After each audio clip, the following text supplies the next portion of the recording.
ही नहीं मिलेगी। रुद्राक्ष की बात सुन अर्थ कहता है, कैसे एंट्री नहीं मिलेगी रुद्राक्ष? तो रेवा रहती है, भाई आप शायद भूल रहे हो, हमारे 18 साल होने में अभी भी 2 महीने बाकी है। तभी अवनी भी कहती है, फ्रेंड्स मैं भी अब तक 18 की नहीं हुई हूँ, इसलिए मैं भी आप सब के साथ क्लब नहीं आ पाऊंगी। उद्धरण चिन्ह। अब आगे उनकी बात सुन चिराग स्माइल करते हुए कहता है, हमारे ग्रुप के छोटे बच्चों, तुम लोगों को एंट्री की फिक्र करने की जरूरत नहीं है, क्योंकि हम जिस क्लब में जा रहे हैं वह कोई ड्रिंकिंग या एडल्ट्स का क्लब नहीं है। वह बस एक गेमिंग क्लब है, जहां हम तरह तरह की गेम्स खेल सकते हैं और वहां पर छोटे बच्चों को भी एंट्री मिल सकती है। उद्धरण चिन्ह। तभी अर्थ कहता है, और वैसे भी वह गेमिंग क्लब मेरे डैड का है, इसलिए तुम सबको अपनी एंट्री की फिक्र करने की जरूरत नहीं है। उद्धरण चिन्ह। चिराग और अर्थ की बात सुन अवनी के चेहरे पर बड़ी सी स्माइल जाती है, क्योंकि वह कभी भी इस तरह के गेमिंग क्लब में नहीं गई होती है। थोड़ी देर बाद वह सब क्लब जाने के लिए निकल जाते हैं। गेमिंग क्लब पहुंचकर वह सब बहुत ही मस्ती करते हैं और तरह तरह की गेम खेलते हैं। वह लोग अपनी पूरी शाम गेमिंग क्लब में ही बिताते हैं। क्लब से बाहर निकालकर अर्थ रुद्राक्ष और अपने फ्रेंड्स के कहने पर बहुत ही हिम्मत करके अवनी के पास जाता है और वह अवनी से कहता है, अवनी क्या मैं तुम्हें आज तुम्हारे घर ड्रॉप कर सकता हूँ? उद्धरण चिन्ह। अर्थ की बात सुनकर अवनी को पहले तो थोड़ी सी खुशी होती है, क्योंकि कहीं ना कहीं बाकी अर्थ को पहले से ही पसंद करती थी, लेकिन फिर भी वह अर्थ को मना करते हुए कहती है कि नहीं, मैं सोनल के साथ चली जाऊंगी। सोनल भी जानती थी कि अर्थ एक अच्छा लड़का है और वह अवनी को पसंद करता है, लेकिन अवनी इतनी नासमझ है कि उसे यह बात समझ ही नहीं आएगी। इसीलिए वह भी अर्थ का साथ देते हुए अवनी से कहती है, अवनी अगर तुझे कोई प्रॉब्लम ना हो तो तू आज अर्थ के साथ घर जा सकती है क्या? वह क्या है ना, मुझे आज घर जल्दी जाना है, तो क्यों ना तुम अर्थ के साथ ही चली जाओ। उद्धरण चिन्ह। सोनल की बात सुन अवनी अर्थ के साथ जाने के लिए मान जाती है और अवनी के मानते ही अर्थ के दिल में तो तितलियां उड़ने लगती है, पर वह अपनी खुशी को कंट्रोल कर लेता है। फिर अपने अपने घर के लिए निकल जाते हैं। रुद्राक्ष और रेवा जब अपने घर पहुंचते हैं तब डिनर में थोड़ा टाइम बाकी था। वो दोनों पहले अपने रूम में चले जाते हैं। वो दोनों थोड़ा आराम कर डिनर के लिए नीचे पहुंचते हैं। डिनर के बाद वो दोनों अपने नाना जी और नानी माँ के साथ कुछ समय बिताते हैं। फिर उनके नाना जी और नानी माँ के सोने के बाद वो दोनों भी अपने अपने रूम में चले जाते हैं। रूम में जाते ही रुद्राक्ष तो सो जाता है, लेकिन रेवा अपना कुछ काम करने लगती है। रेवा को अपना काम खत्म करने में सुबह के 5 बज जाते हैं, इसलिए वो रात को उसकी नींद पूरी नहीं हो पाती है। सुबह के वक्त डाइनिंग टेबल पर रात को नींद पूरी न होने की वजह से रेवा की आंखें लाल हो गई थी और उसे थोड़ी थोड़ी नींद भी आ रही थी। उसकी आंखें लाल देखकर कुसुम जी रेवा की चिंता करते हुए उससे पूछती है, रेवा बेटा तुम्हारी आंखें इतनी लाल क्यों है? क्या तुम्हें रात को नींद अच्छे से नहीं आई थी? उद्धरण चिन्ह। तो कुसुम जी की चिंता भरी आवाज सुन रेवा अपने चेहरे पर एक हल्की सी मुस्कान के साथ कहती है, वो मैं कल देर रात तक काम कर रही थी, इसलिए मेरी नींद पूरी नहीं हो पाई। उद्धरण चिन्ह। रेवा की बात सुन कुसुम जी थोड़ा गुस्से में कहती है, तुम देर रात तक काम क्यों कर रही थी? रेवा देर रात तक काम करना अच्छा नहीं होता। कुसुम जी की बात सुनकर रेवा मुस्कुराकर कहती है, माँ आप टेंशन मत लो, ये मेरे लिए कोई नई बात नहीं है। मैं और भाई अक्सर देर रात तक काम किया करते हैं। उद्धरण चिन्ह। तो कुसुम जी उसे कहती है, ठीक है, इस बार तो मैं तुम्हें ज्यादा कुछ नहीं कहूंगी, लेकिन अगली बार से देर रात तक बिल्कुल भी मत जागना। अगर तुम्हारा काम बहुत ज्यादा हो तो तुम अपने लिए 1-2 असिस्टेंट रख लो, जो तुम्हारे बदले तुम्हारा काम कर ले। और यह सिर्फ वार्निंग तुम्हारे लिए नहीं है रेवा। रुद्राक्ष तुम भी ध्यान से सुन लो, अगली बार से तुम भी देर रात तक काम मत करना, समझे? वरना तुम दोनों के लिए मुझसे बुरा कोई नहीं होगा। उद्धरण चिन्ह। कुसुम जी की धमकी सुन रेवा और रुद्राक्ष के चेहरे पर हल्की सी हंसी आ जाती है, तो रुद्राक्ष उनसे कहता है, ओके माँ, अब से हम देर तक नहीं जगेंगे। उन तीनों की बातें सुनकर प्रताप जी, सरोज जी, यशराज जी और राजेंद्र जी खुश हो रहे होते हैं, तो वही कुछ लोगों का चेहरा गुस्से से कला पड़ रहा होता है। ब्रेकफास्ट करने के बाद रुद्राक्ष और रेवा कॉलेज पहुंचते हैं। पहले 2 लेक्चर तो रेवा अच्छे से अटेंड कर लेती है, लेकिन रेवा को तीसरा लेक्चर अटेंड करने का कोई मन नहीं होता, क्योंकि तीसरा लेक्चर लिटरेचर का था और उनका लिटरेचर प्रोफेसर सुदर्शन लेती थी। रेवा प्रोफेसर सुदर्शन को पिछले जन्म से ही बिल्कुल भी पसंद नहीं करती थी, क्योंकि प्रोफेसर सुदर्शन अमीर फैमिली के स्टूडेंट के लिए बहुत ही पार्शियल थी। वह सिर्फ लिटरेचर ही नहीं पढ़ती थी, बल्कि वह कॉलेज के डिसिप्लिन समिति की हेड भी थी। उनका काम था कि कॉलेज के स्टूडेंट में डिसिप्लिन बनाए रखें। लेकिन वह बहुत ही लालची किस्म की औरत थी। प्रोफेसर सुदर्शन हमेशा ही अमीर स्टूडेंट्स के फेवर में रहती थी। अगर अमीर बच्चे स्कॉलरशिप पर पढ़ने आए मिडिल क्लास फैमिली के स्टूडेंट्स को परेशान करते तो भी वह कुछ नहीं कहती थी। उल्टा वह उन स्कॉलर स्टूडेंट्स को ही उन अमीर बच्चों से माफी मंगवाती थी और उनके खिलाफ एक्शन लेने की धमकी भी देती थी, ताकि स्कॉलरशिप पर आए हुए स्टूडेंट्स उन अमीर स्टूडेंट्स के खिलाफ कोई कंप्लेंट फाइल ना करें। इन सब के बदले वह अमीर स्टूडेंट की फैमिली से हमेशा महंगे महंगे गिफ्ट लिया करती थी। इसलिए रुद्राक्ष और रेवा को प्रोफेसर सुदर्शन बिल्कुल भी पसंद नहीं थी।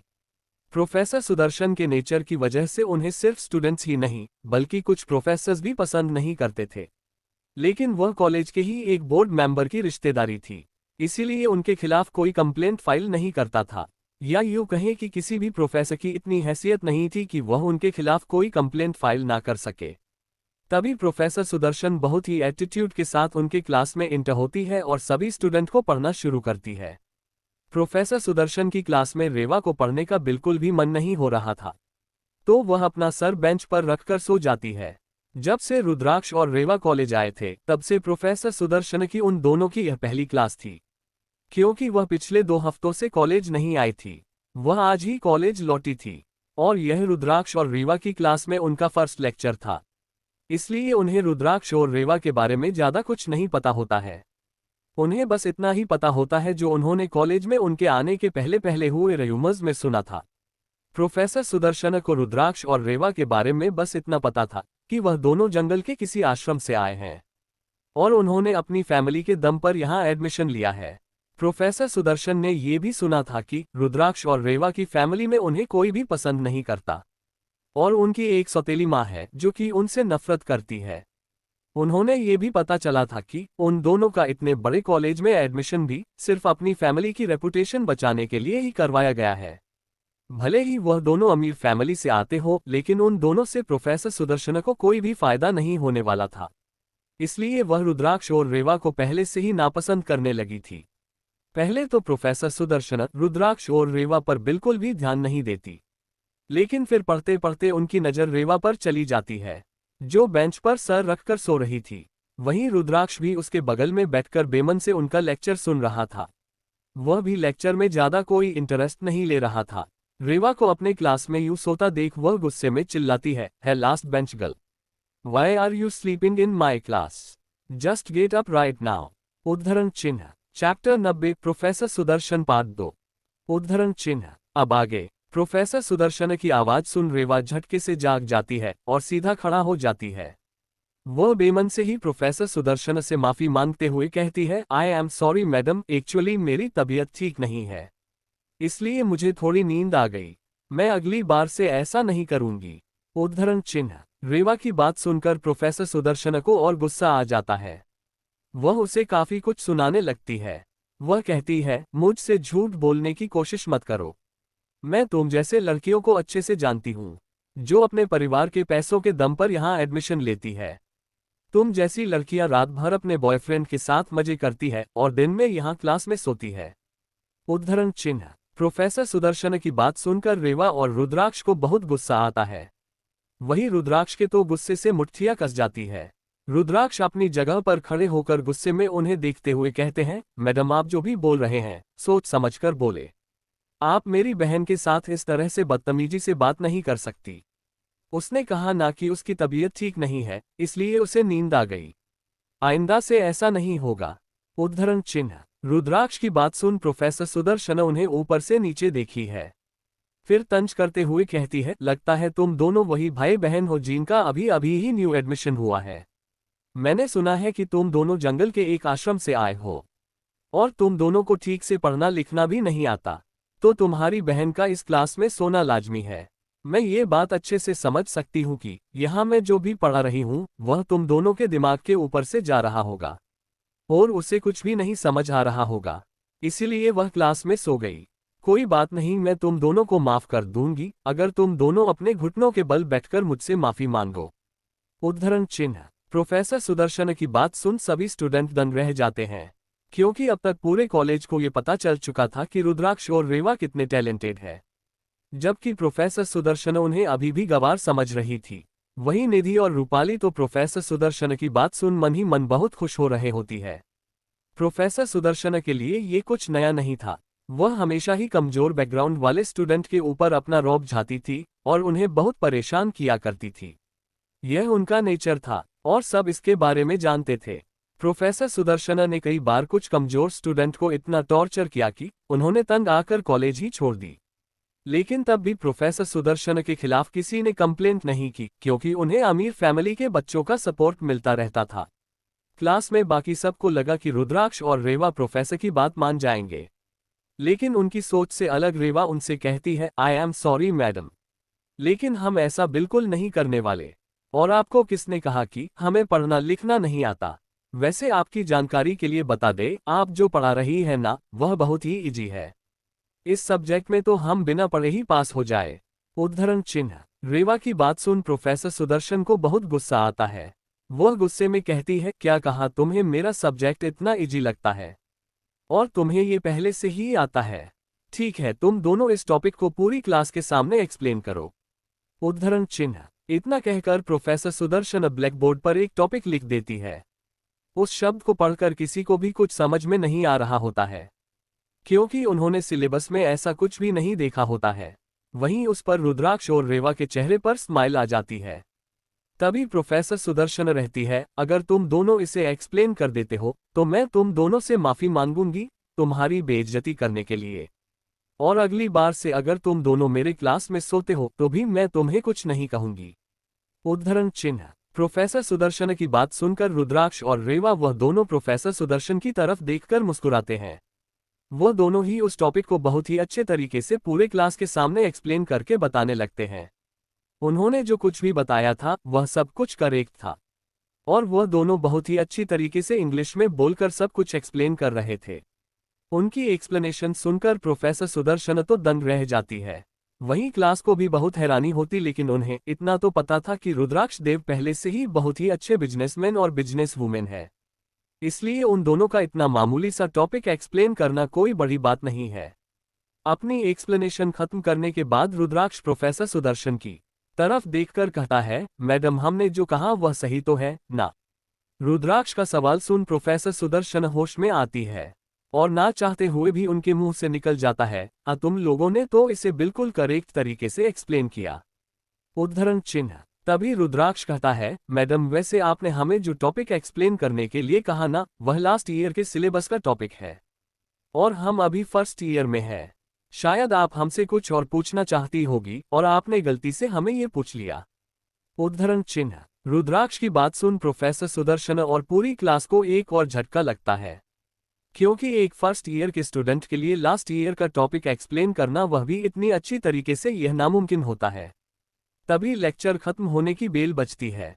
न प्रोफेसर सुदर्शन रुद्राक्ष सेवा से माफी ना मांगना पड़े ये सोचकर जल्दी से कुछ कहे बिना ही गुस्से से क्लास से निकल जाती है। उनके जाते ही रुद्राक्ष रेवा के चेहरे पर शैतानी मुस्कुराहट आ जाती है। इस बार तो प्रोफेसर सुदर्शन उनसे माफी मांगे बिना ही निकल गई थी, पर अगली बार वह उन्हें छोड़ने वाले नहीं थे, ये वह अपने मन में ठान लेते हैं। क्योंकि पिछले जन्म में भी प्रोफेसर सुदर्शन ने रुद्राक्ष और रेवा को बहुत परेशान किया था। प्रोफेसर सुदर्शन की क्लास से जाते ही लंच ब्रेक हो जाता है। आज के सारे लेक्चर खत्म कर रुद्राक्ष अपनी गेमिंग कंपनी चला जाता है। वहीं रेवा भी अपने डिजाइनिंग स्टूडियो पर चली जाती है। वो दोनों शाम को ही घर लौटते हैं। घर आने के बाद दिनकर वह अपने नाना जी और नानी माँ के साथ कुछ टाइम स्पेंड करती है, फिर सोने चले जाते हैं। ऐसे ही पूरा वीक शांति से खत्म हो जाता है। आज वीकेंड पर रुद्राक्ष, रेवा और मही अपने नाना जी और नानी माँ के साथ एम्यूजमेंट पार्क घूमने जाते हैं। रुद्राक्ष और रेवा के साथ अच्छा खासा टाइम स्पेंड करने के बाद उनके सरोज जी और यशराज की वापस अपने घर चले जाते हैं। मंडे के दिन कॉलेज में। आज कॉलेज में हर कोई बहुत टेंशन में होता है, क्योंकि आज उनका रिजल्ट अनाउंस होने वाला होता है। वहीं रुद्राक्ष और रेवा बिल्कुल ही टेंशन फ्री अपनी बेंच पर बैठे होते हैं। रुद्राक्ष अपने लैपटॉप में कुछ कर रहा होता है, वहीं रीवा अपनी ड्राइंग बुक में कुछ ड्रॉ कर रही होती है। चैप्टर 91 रिजल्ट का दिन। आगे रूपाली और निधि भी अपनी कुछ चमचियों के साथ रुद्राक्ष और रेवा के 2 से 3 बेंच आगे ही बैठी हुई थी। रूपाली इस वक्त घबराहट में अपनी हथेलियां को रगड़ रही थी। रूपाली को इतना चिंता में देख निधि उसके कंधे पर हाथ रखते हुए कहती है, रूपाली तुम इतना टेंशन क्यों ले रही हो? तुम बिल्कुल भी टेंशन मत लो, हर बार की तरह इस बार भी तुम ही फर्स्ट आओगी। उद्धरण चिन्ह। निधि की बात सुनकर रूपाली उसकी तरह देखकर हल्का सा मुस्कुरा देती है और कहती है, मैं जानती हूँ निधि की हर बार की तरह इस बार भी मेरे मार्क्स अच्छे ही आएंगे, लेकिन मुझे अपनी चिंता नहीं है। इतना कहकर वो रुद्राक्ष और रेवा की तरफ मायूस होकर देखने लगती है। उसके चेहरे पर चिंता के भाव अभी भी होते हैं, लेकिन उसकी आंखों में रुद्राक्ष और रेवा के लिए घिन भरी हुई थी, जिसे रूपाली ने अच्छे से छुपा लिया था। रूपाली की नजरों का पीछा कर अब हर कोई रुद्राक्ष और रेवा की तरफ देखने लगते हैं। तभी रूपाली की एक चमची अपना मुंह चढ़ते हुए कहती है, तुम वाकई बहुत ही अच्छी हो रूपाली। तुम हमारे क्लास के टॉपर होकर भी इन बेवकूफों के लिए टेंशन ले रही हो, जबकि वो दोनों तो तुमसे अच्छे से बात भी नहीं करते। उद्धरण चिन्ह। तभी निधि पर कहती है, हाँ रूपाली, और वैसे भी इन दोनों को खुद अपने रिजल्ट की चिंता नहीं है, तो तुम इन दोनों की इतनी चिंता क्यों कर रही हो? देखो तो जरा उन्हें, कितने बेफिक्र होकर आराम से बैठे हैं, जैसे वह दोनों एग्जाम में टॉप करने वाले हैं, जबकि इनसे तो पास हो पाना भी मुश्किल है। उद्धरण चिन्ह। तभी उनके ग्रुप में एक और लड़की कहती है, हाँ, और यह रुद्राक्ष लैपटॉप में ऐसे देख रहा है जैसे वो कोई बहुत ही बड़ा बिजनेसमैन हो, लेकिन क्या उसे लैपटॉप में कुछ समझ भी आ रहा होगा या नहीं? उद्धरण चिन्ह। उस लड़की की बात सुनकर पहली वाली लड़की कहती है, मुझे तो लगता ही कि उसे लैपटॉप में कुछ भी समझ नहीं आ रहा होगा, लेकिन उसे लैपटॉप में टाइपिंग करने ले मजा आ रहा होगा, इसलिए बस कोई भी बटन दबा रहा होगा। उद्धरण चिन्ह। इतना बोल वो सब हंसने लगती है। वही उन सब की सोच से उलट रुद्राक्ष अपने लैपटॉप पर एक गेमिंग सॉफ्टवेयर डेवलप कर रहा होता है।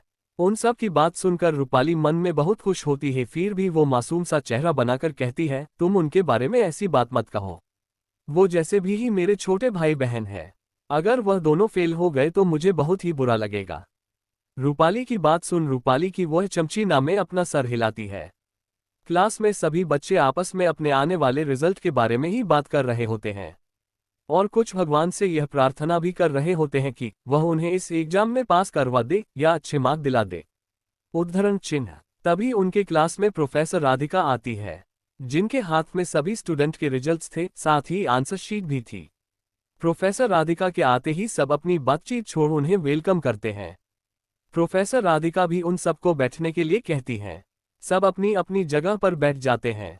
तभी प्रोफेसर राधिका सभी स्टूडेंट्स कहती हैं, स्टूडेंट्स आज आप सबके रिजल्ट्स आ चुके हैं। मैं एक एक कर सबको उनके नाम और नंबर कहूंगी, आप आकर अपनी आंसर शीट कलेक्ट कर लीजिएगा। प्रोफेसर राधिका की बात सुन कुछ स्टूडेंट के चेहरे पर खुशी आ जाती है तो कुछ के चेहरे पर टेंशन। वही रुद्राक्ष और रेवा अभी भी बिना भाव के बस उन्हें देख रहे थे।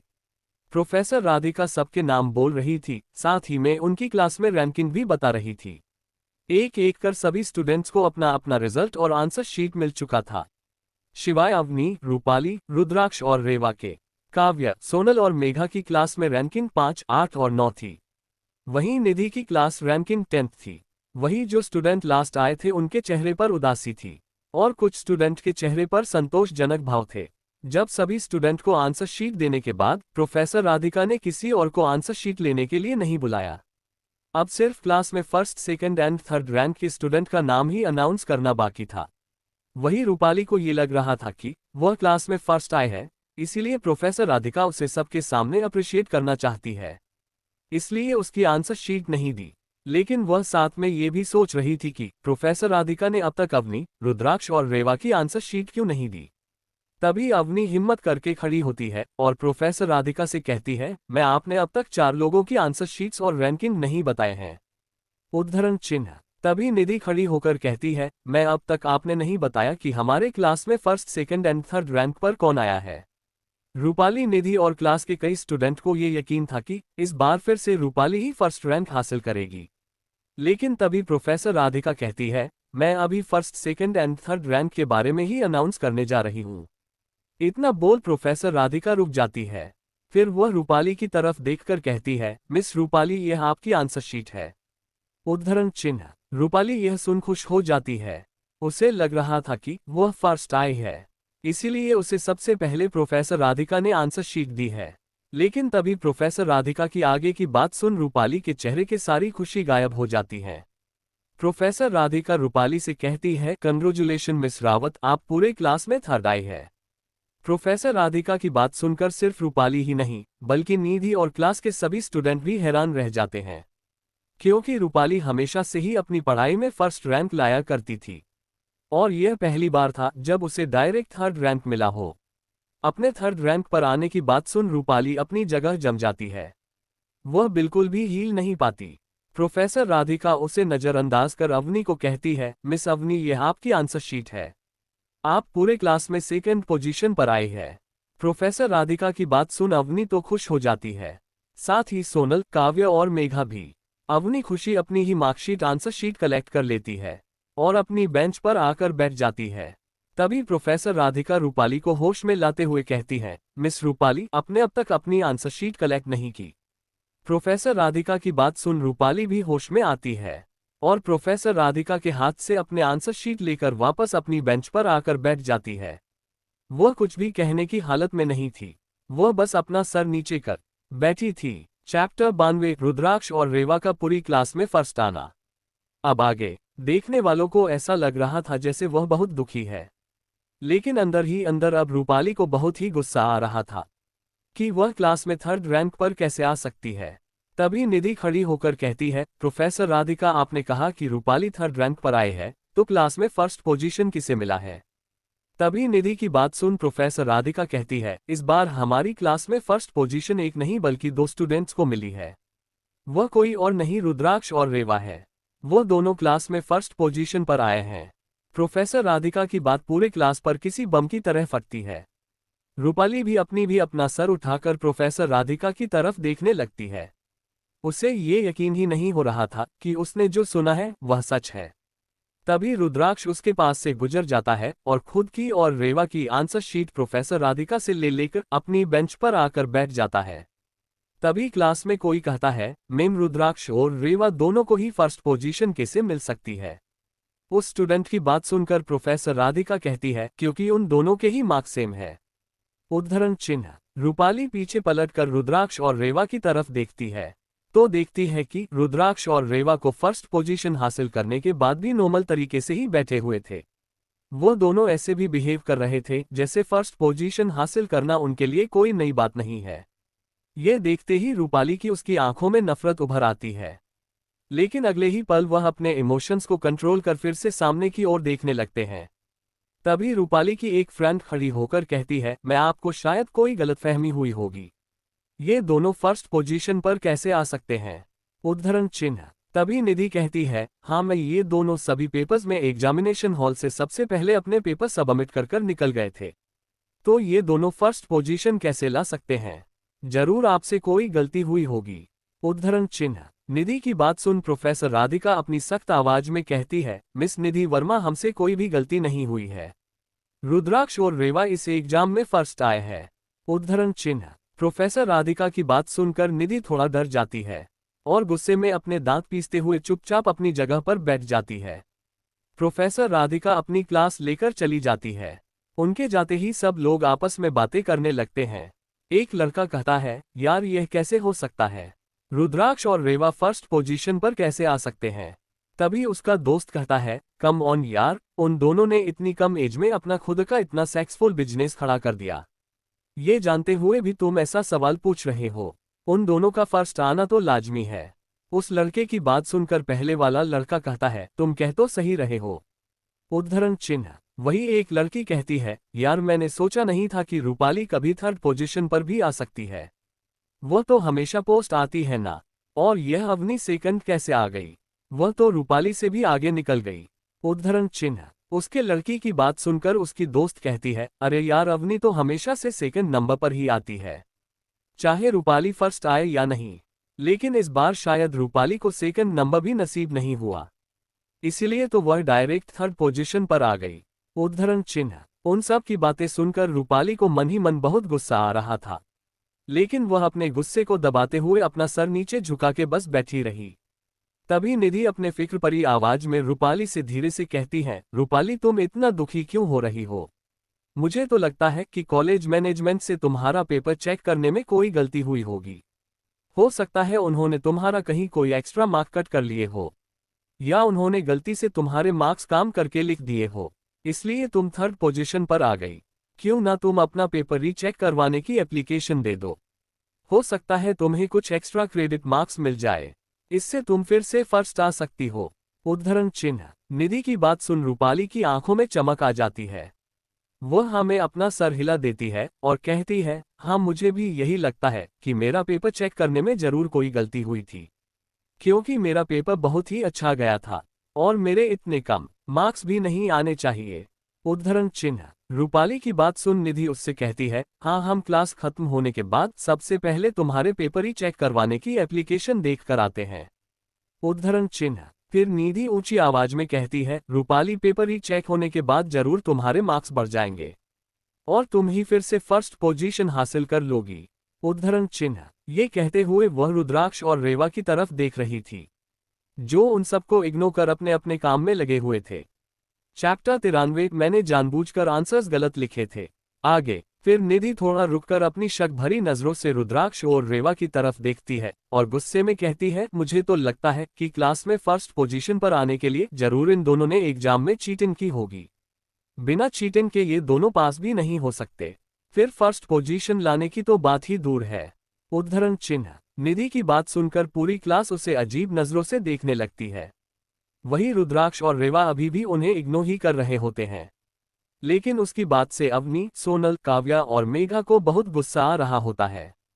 तभी अवनी थोड़े से गुस्से में निधि से कहती है, निधि पूरे कॉलेज को अब तक ये पता चल चुका है कि रुद्राक्ष और रेवा कोई अनपढ़ गवार नहीं है और वह दोनों के खुद के अपने अपने बिजनेस है, और यह बात जानते हुए भी तुम ये कहना चाहती हो कि उन्हें एग्जाम पास करने के लिए चीटिंग करने की जरूरत है, तो तुम दुनिया की सबसे बेवकूफ लड़की हो। उद्धरण चिन्ह। अवनी को इस तरह से रुद्राक्ष और रेवा के लिए बोलता देख निधि, रूपाली और उसकी चमचियों को बहुत ही गुस्सा आता है।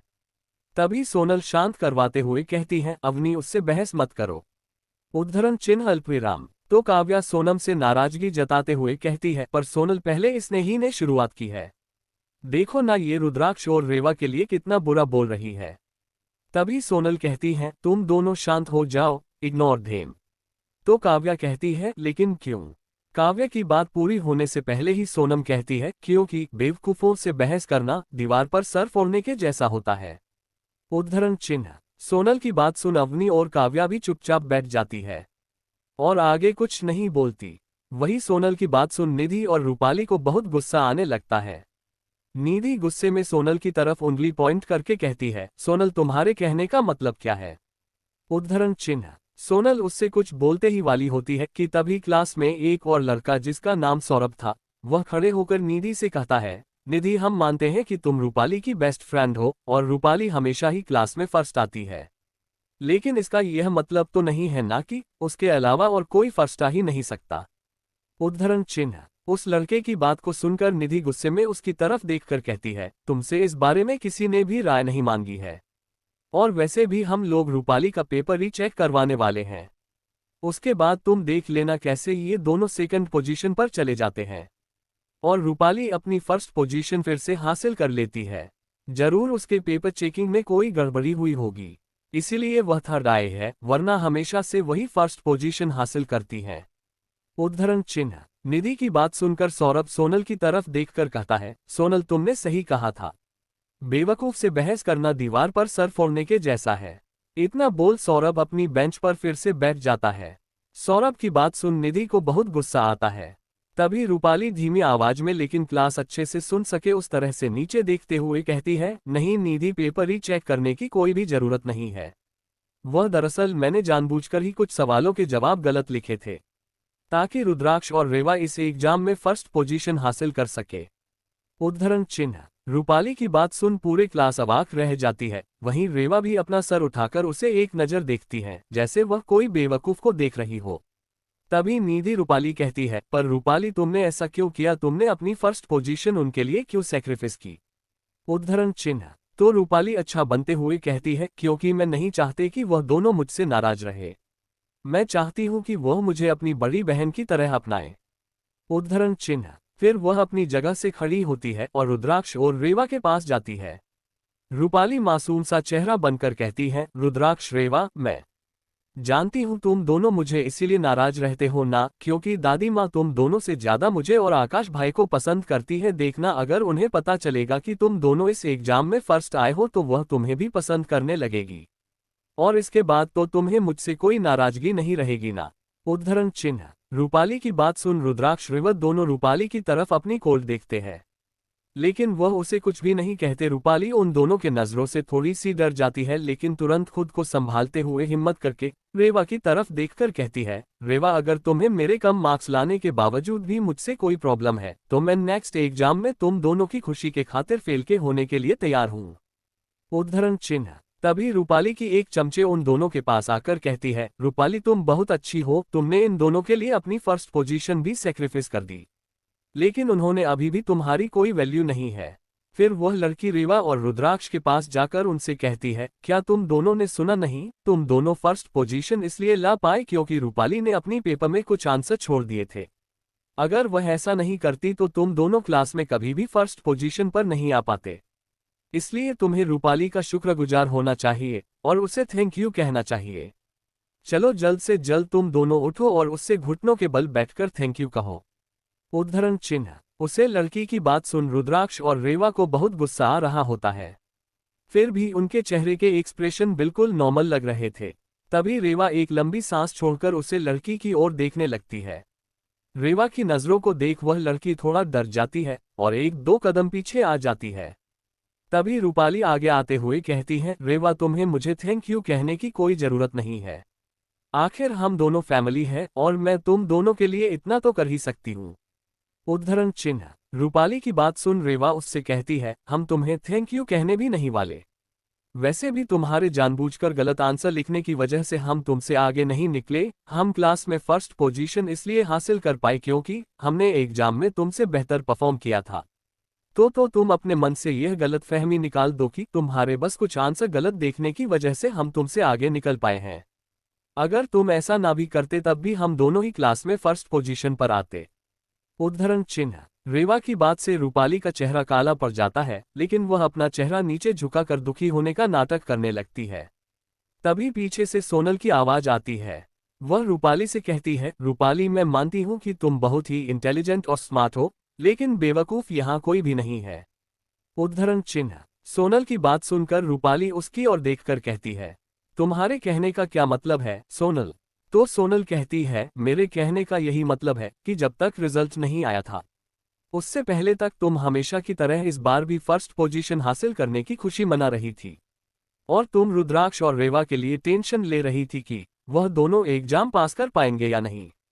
लेकिन जब तुम्हें पता चला कि तुम फर्स्ट नहीं थर्ड आए हो और रुद्राक्ष और रेवा फर्स्ट पोजीशन पर आए हैं, तो अचानक से तुमने जानबूझकर अपने पेपर में आंसर गलत लिख दिए ताकि वह दोनों फर्स्ट आ सके। मुझे ये बात थोड़ी सी हजम नहीं हो रही। तभी अवनी रूपाली की तरफ देखकर कहती है, और अगर मैं गलत नहीं तो थोड़ी देर पहले वह तुम ही थी ना जो पेपर को रीचेक करवाने की एप्लीकेशन देना चाहती थी। तब तुम्हें याद नहीं आया कि तुमने जानबूझकर आंसर गलत लिखे थे। उद्धरण चिन्ह। चैप्टर 94 रूपाली की साजिश का क्लास में सबको पता चलना। आगे अवनी और सोनल की बात सुन पूरी क्लास रूपाली और निधि की तरफ देखने लगती है। तभी क्लास में कोई कहता है, यार, मुझे तो लगता था कि यह रूपाली बहुत ही अच्छी लड़की है और वह रुद्राक्ष और रेवा का कितना ख्याल रखती है, लेकिन अब तो ऐसा लग रहा है जैसे रूपाली तो रुद्राक्ष और रेवा को बिल्कुल भी पसंद नहीं करती और उन दोनों से जलती भी बहुत है। उद्धरण चिन्ह। तभी एक और लड़की कहती है, वैसे भी रुद्राक्ष और रेवा के कॉलेज आने से पहले उनके बारे में जितने भी र्यूमर्स फैली थी वह सारी बातें रूपाली ने ही हमें बताई थी। तब मैंने भी उन बातों पर यकीन कर लिया था, पर अब तो ऐसा लग रहा है कि रूपाली ने जानबूझकर सभी को गलत गलत बातें रुद्राक्ष और रेवा के बारे में बताई थी ताकि हम उन दोनों को परेशान कर सके। उद्धरण चिन्ह। तभी उसे लड़की की दोस्त कहती है, हाँ, मैंने भी रूपाली को निधि और अपनी बाकी फ्रेंड्स से बात करते हुए सुना था कि उनके जो भाई बहन आने वाले हैं वह बिल्कुल भी पढ़े लिखे नहीं है। इतना ही नहीं, वह चोरी जैसे काम भी करते हैं। जब वह ये बात कर रही थी तब हमने भी उसकी बात पर यकीन कर लिया और रुद्राक्ष और रेवा के लिए उनके आने के पहले ही अपने दिल में नफरत भर ली। लेकिन अब तो ऐसा लगता है जैसे रूपाली ने जितनी भी बात कही थी वह सारी झूठी है। वह जानबूझकर रुद्राक्ष और रेवा को सबके सामने नीचे दिखाना चाहती थी, इसलिए उसने ऐसा किया था। उद्धरण चिन्ह। उन सब की बातें सुन रूपाली का चेहरा गुस्से से काला पड़ जाता है। वही रुद्राक्ष और रेवा के चेहरे पर एक मुस्कुराहट आ जाती है, क्योंकि रूपाली का असली चेहरा अब सबके सामने आने लगा होता है। रूपाली उनके चेहरे की स्माइल देख दुखी होने का नाटक करते हुए रुद्राक्ष और रेवा की तरफ देखकर कहती है, रुद्राक्ष रेवा, मैंने हमेशा तुम दोनों को अपना भाई और बहन माना, और तुम लोगों ने आज पूरे क्लास के सामने मुझे ही बुरा बना दिया। मैंने तुम्हारा क्या बिगाड़ा था जो तुम लोग मेरे साथ इतना बुरा बिहेव कर रहे हो? मैंने तो जो भी कहा तुम्हारे अच्छे के लिए किया था। मैंने क्लास में भले ही तुम्हारे बारे में सच बोल दिया था, लेकिन मैंने ये भी कहा था कि सब तुम्हारी बुरी आदतों को नज़रअंदाज करके तुमसे दोस्ती कर ले, ताकि तुम दोनों को यहाँ आने के बाद बुरा ना लगे कि तुम लोग यहाँ से बिलोंग नहीं करते। रूपाली की बात सुनकर रेवा कहती है, तो तुम ये कहना चाहती हो कि तुमने पूरे क्लास में ये कहा कि मैं और मेरा भाई जंगल में चोरी जैसे काम किया करते हैं, लेकिन वो सब कुछ नज़रअंदाज कर हमसे दोस्ती कर ले। वाह रूपाली, तुम्हारा दिल कितना बड़ा है। एक तरफ तो तुम हमें चोरी भी कह रही हो और दूसरी तरफ हमसे दोस्ती करने के लिए भी सबको बोल रही हो। हमें तो ये पता ही नहीं था कि तुम हमारे बारे में इतना गलत सोचती हो। उद्धरण चिन्ह। तभी क्लास में प्रोफेसर की एंट्री होती है। प्रोफेसर के आते ही सब चुप हो जाते हैं। वहीं प्रोफेसर को देखकर रूपाली और निधि भी आकर अपनी जगह वापस आकर बैठ जाती है। लेक्चर खत्म करने के बाद प्रोफेसर सबकी तरफ मुड़कर देखते हैं और कहते हैं, स्टूडेंट, मैं आप सबको ये बताना चाहता हूँ कि मेरा आप लोगों के क्लास में ये लास्ट लेक्चर है। कल से मेरा सब्जेक्ट आपको कोई और प्रोफेसर बढ़ाने के लिए आएंगे, सो प्लीज़ आप उनके साथ अच्छे से कोऑपरेट कीजिएगा। इतना क्या, प्रोफेसर वहाँ से चले जाते हैं।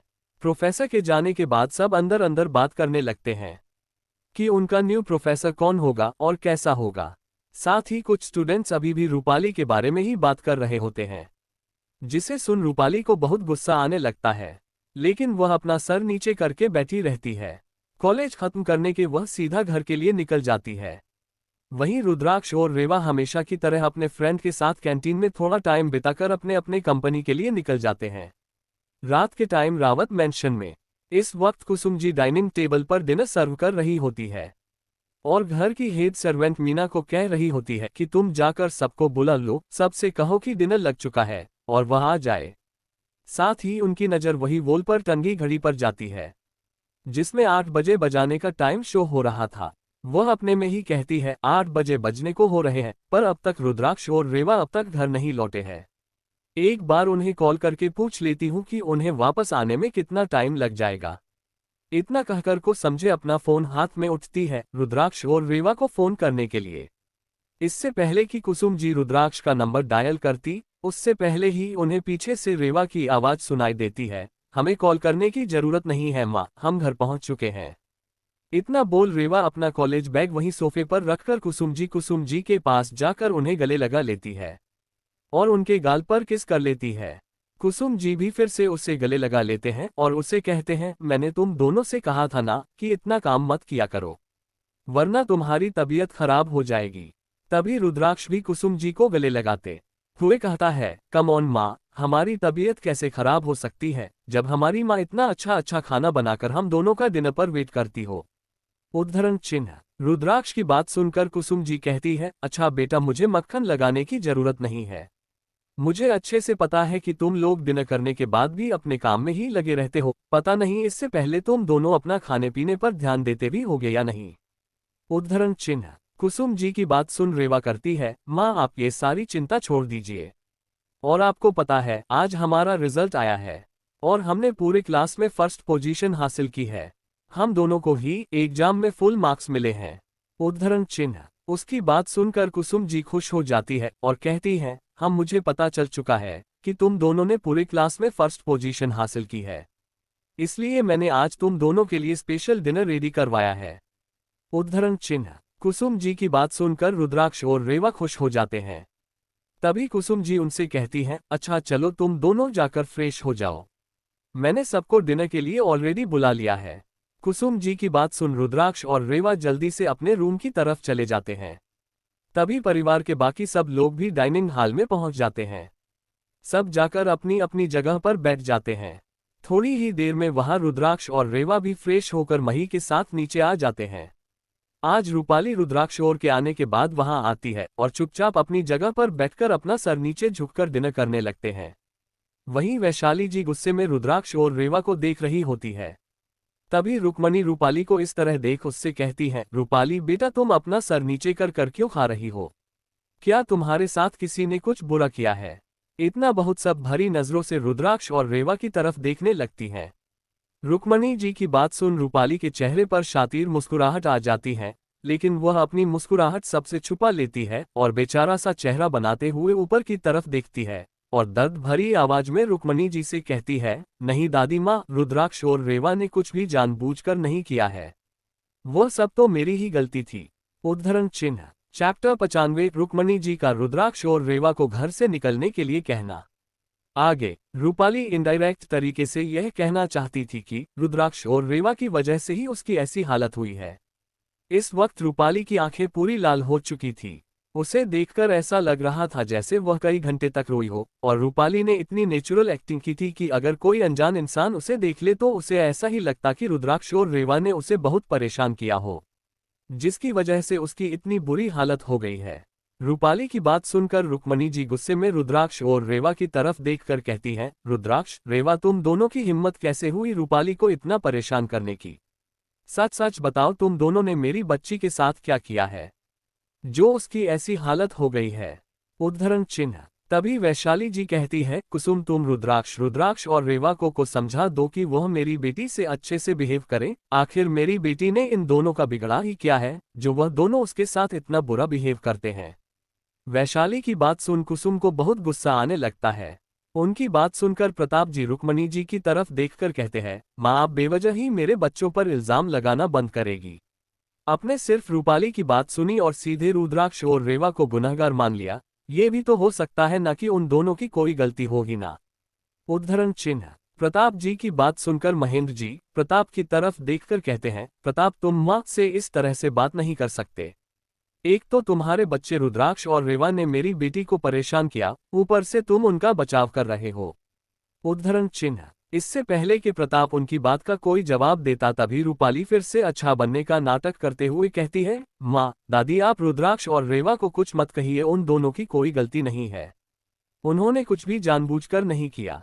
उद्धरण चिन्ह। रूपाली की बात सुनकर रुक्मणी जी कहती है, रूपाली तुम उन दोनों को बचाना बंद करो। रूपाली मुझे अच्छे से पता है उन्होंने जानबूझकर ही यह सब किया होगा।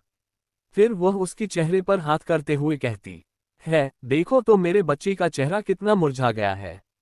उद्धरण चिन्ह। तभी रुद्राक्ष एक आलस भरे सांस छोड़ते हुए अपनी खाने के चम्मच को अपने प्लेट में रखता है और रुक्मणी जी और रूपाली की तरफ देखकर कहता है, दादी माँ आप ये जानना चाहती हैं कि हमने रूपाली के साथ क्या किया है?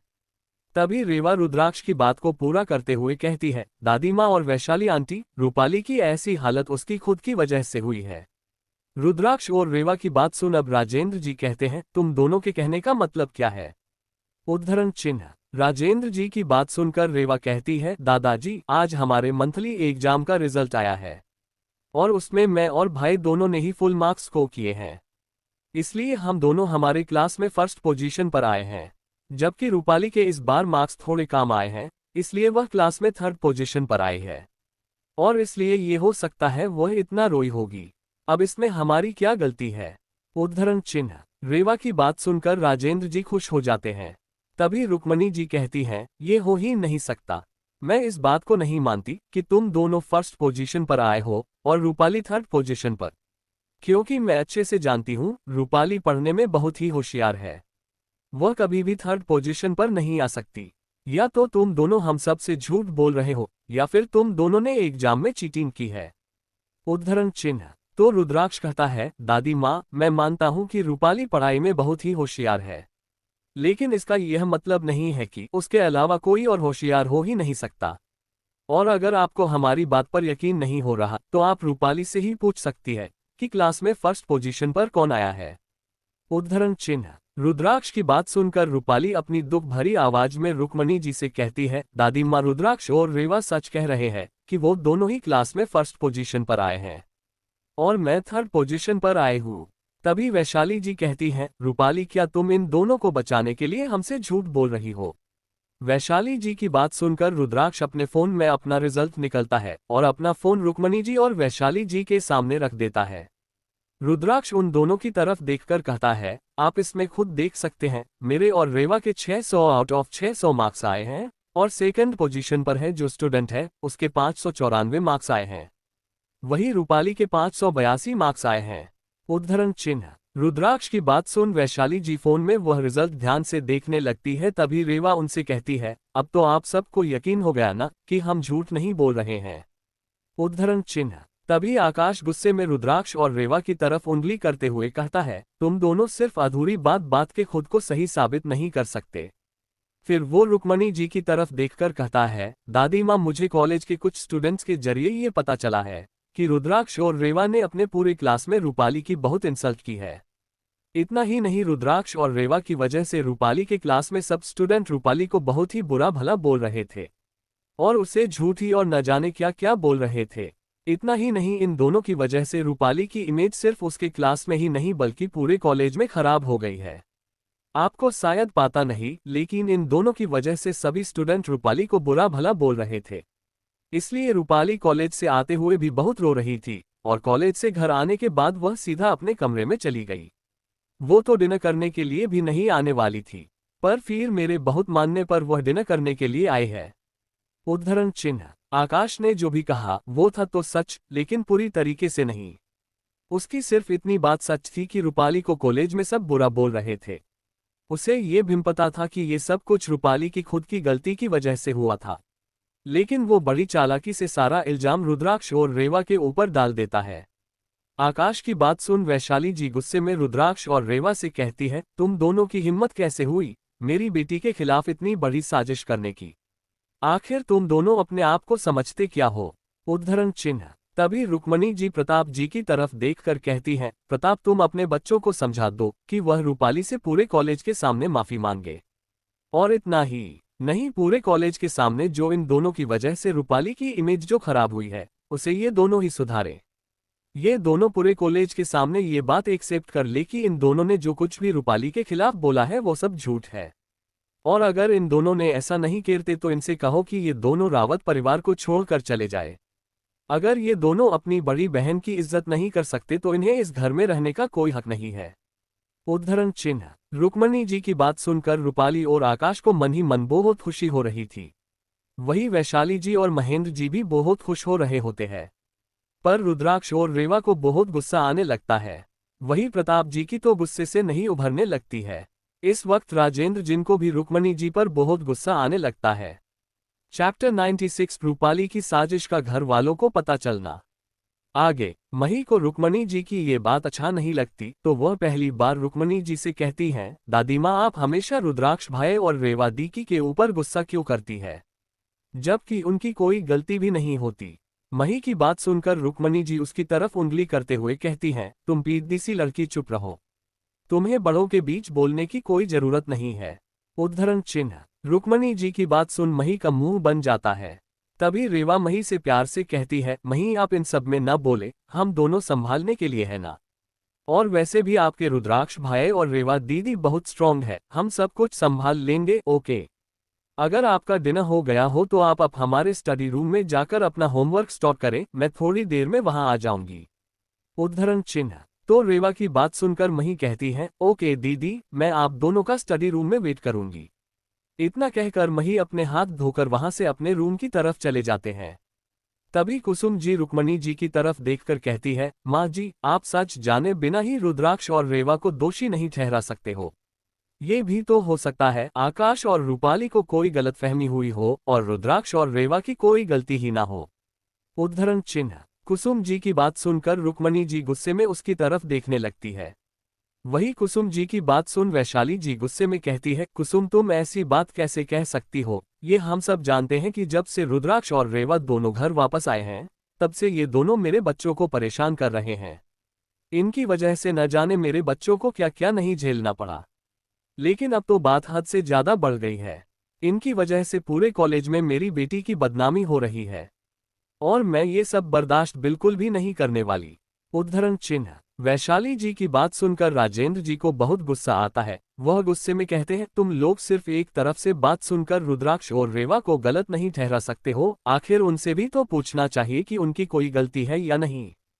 उद्धरण चिन्ह। राजेंद्र जी की बात सुनकर रुक्मणी से कहती है, गलती करने के बाद कौन अपनी गलती मानता है? और उन्होंने कब अपनी गलती मानी है, जो आज अपनी गलती मानेंगे? और वैसे भी मेरे आकाश और रूपले कभी भी झूठ नहीं बोलते। रुक्मणी जी की बात खत्म होने के बाद रीवा उनसे कहती है, दादी माँ, रूपाली की पूरे कॉलेज में बदनामी हो रही है और उसे सब झूठ बोल रहे हैं, ये बात सच्ची है। लेकिन ये बात झूठ है, इसमें हम लोगों की गलती है। इसमें जो भी गलती है वह सिर्फ और सिर्फ रूपाली की ही है। उद्धरण चिन्ह। तभी रुद्राक्ष रेवा की बात को पूरा करते हुए कहता है, आखिर उसे क्या जरूरत थी हम दोनों के कॉलेज ज्वाइन करने से पहले पूरे कॉलेज में हम दोनों के बारे में झूठी अफवाहें फैलाने की? आपको शायद पता नहीं, लेकिन रूपाली ने सबको ये कहा था कि हम दोनों जंगल से आए हैं और हमें पढ़ना लिखना तक नहीं आता। यहाँ तक कि उसने ये भी कहा था कि हम दोनों आश्रम में चोरी जैसे क्राइम किया करते थे। और यह सब बातें झूठी है। उसने हमारी इमेज खराब करने के लिए पूरे कॉलेज में हमारे बारे में ऐसी अफवाहें फैलाई थी। और अब जब सच सबके सामने आ गया है तो जाहिर सी बात है कि रूपाली की बातें गलत साबित हुई और सब उसे झूठी कहने लगे। इसीलिए अगर रूपाली की कॉलेज में बदनामी हो रही है तो वह उसके खुद की गलती की वजह से हो रही है। इन सब में हम दोनों की कोई भी गलती नहीं है। तो आप हम पर बेवजह का इल्जाम लगाना बंद कर दीजिए। उद्धरण चिन्ह। फिर रेवा वैशाली जी की तरफ देखकर कहती हैं, वैशाली आंटी, हमारे गुरुजी ने हमें सिखाया है कि खुद भी शांति से जियो और दूसरों को भी जाने दो। लेकिन उसी के साथ उन्होंने हमें ये भी सिखाया है कि कोई अगर जानबूझकर हमारे साथ बुरा बर्ताव करे तो हम भी उसे अच्छे से सबक सिखाएं। तो अगली बार अगर आप नहीं चलती कि आपके बच्चे परेशानी में पड़े तो उन्हें समझा दे कि वह हमारे साथ कुछ गलत करने की कोशिश ना करें। यही उनके लिए अच्छा होगा। उद्धरण चिन्ह। इतना बोल रुद्राक्ष और रेवा चुप हो जाते हैं। फिर राजेंद्र जी गुस्से में रूपाली की तरफ देखकर कहते हैं, क्या ये सच है रूपाली कि तुमने पूरे कॉलेज तुमने रुद्राक्ष और रेवा के बारे में ऐसी अफवाह फैलाई थी? उद्धरण चिन्ह। उनकी बात सुनकर रूपाली तो डर ही जाती है और ना में अपना सर हिलाते हुए कहती है, नहीं दादाजी, ये बात सच नहीं है। तो आकाश भी रूपाली का साथ देते हुए कहता है, दादाजी हम भला ऐसा क्यों करेंगे? हम तो रुद्राक्ष और रेवा दोनों को हमारे भाई बहन की तरह मानते हैं। उद्धरण चिन्ह। तो वैशाली भी कहती है, पिताजी आप मेरे बच्चों पर इस तरह से शक नहीं कर सकते। उद्धरण चिन्ह। तभी कुसुम जी कहती है, वैशाली दीदी, थोड़ी देर पहले आप सबने भी आकाश की बात सुना, आप लोग मेरे बच्चों को गुनहगार मान लिया और उन्हें बुरा भला कहने लगे। लेकिन जब मेरे बच्चों ने अपनी तरफ से एक क्लेरिफिकेशन दिया तो आप उसे मानने से इनकार कर रहे हैं और उन पर शक कर रहे हैं।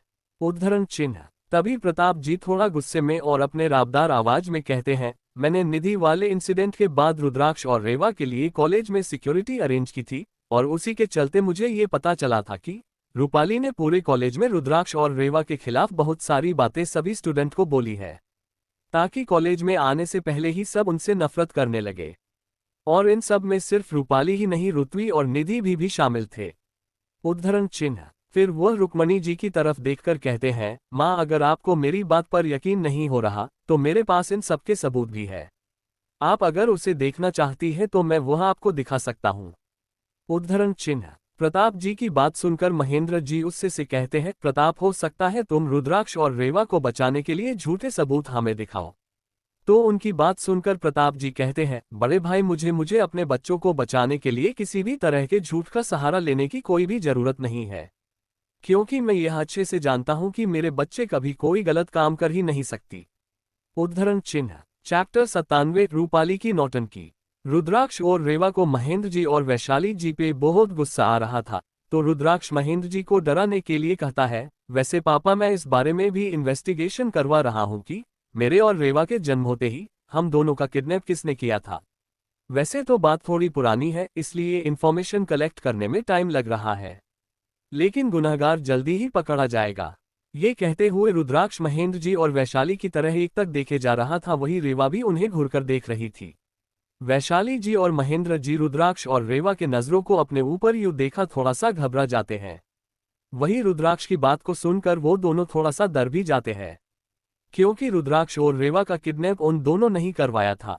तभी वैशाली जी अपनी घबराहट को छुपाते हुए कहती है, रुद्राक्ष तुम इतनी पुरानी बात को क्यों बाहर निकल रहे हो? अब तो तुम दोनों हमारे परिवार में वापस आ गए हो ना। अब तुम्हें ये सब कुछ भूल जाना चाहिए। उद्धरण चिन्ह। तभी रेवा कहती है, वैशाली आंटी बात आपके लिए पुरानी हो सकती है, हमारे लिए नहीं। क्योंकि उसे इंसान की वजह से हम 18 साल अपने परिवार से दूर रहे हैं। तो हम तो ये जानने का हक बनता है कि हमारा किडनैप आखिर किसने करवाया था। अब बस एक बार वह इंसान हमारे हाथ लग जाए, फिर आप लोग देखेगा कि कैसे हम उसकी जिंदगी को जीते जी नरक बनाते हैं। तभी रूपाली अपनी जगह से खड़ी हो जाती है और रुद्राक्ष और रेवा के सामने जाकर अपने घुटनों के बल बैठ जाती है और अपनी आंखों में ढेर सारे आंसू लाकर रुद्राक्ष और रेवा से माफी मांगने लगती है और कहती है, रुद्राक्ष रेवा मुझे माफ कर दो। मुझे तुम दोनों के साथ ऐसा नहीं करना चाहिए था। ये सारी मेरी ही गलती है। मेरे साथ जो कुछ भी हो रहा है सब मेरी वजह से ही हो रहा है। लेकिन प्लीज तुम इसके लिए दादी माँ और मेरी माँ से बुरी तरह से बिहेव मत करना। चाहे तो मैं अपना कॉलेज छोड़ने के लिए तैयार हूँ। रूपाली के झूठे आंसू और झूठे माफी में रुद्राक्ष और रेवा को बिल्कुल भी इंटरेस्ट नहीं होता, तो वह दोनों रूपाली की तरफ बिल्कुल भी ध्यान नहीं देते हैं।